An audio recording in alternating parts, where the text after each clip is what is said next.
Videnskabens horisont om universet har rykket sig gennem tiden, mens at kirkens horisont ikke har fået rykket sig i samme tempo. Hvorfor det? Så jeg snakker Copernicus, Galilei og Columbus.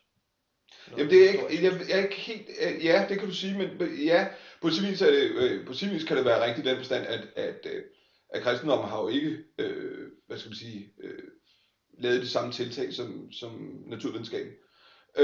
Og men den langt stykke vejen faktisk opfordrer, at man kan sige, den moderne videnskab bygger jo på et ønske, både middelalder og senere, om at udforske verden. Ikke? Men derudover så kan man sige, kristendommen,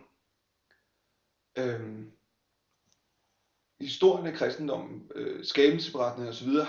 Det er måske vores største fejltag, det er, at vi tror, at de skal tages bogstaveligt. Det har de næppe nogensinde været meningen med dem. Man kan jo bare se i Det Gamle Testamente, der er 2 skabelsesberetninger i begyndelsen. De kan jo muligt begge to være, hvad skal man sige, bogstaveligt sande. Og det viser jo med al tydelighed, at de aldrig skulle være taget bogstaveligt. Men de er myter i ordets bedste forstand, de er årsagsforklaringer, eller etiologier. Hvorfor lever vi mennesker, som vi gør? Hvorfor skal en kvinde føde i smerte? Hvorfor skal vi arbejde i vores ansigtsved? Osv. osv. Og det har været forklaringer på det. Og samtidig i yderst konsekvent en forklaring om, hvad vil det sige at være menneske?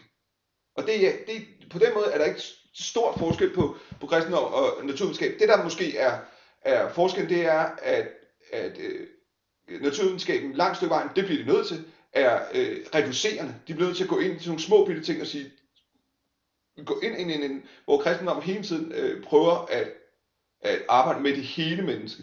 Ikke bare med hjernen eller med et eller andet, men med det hele menneske.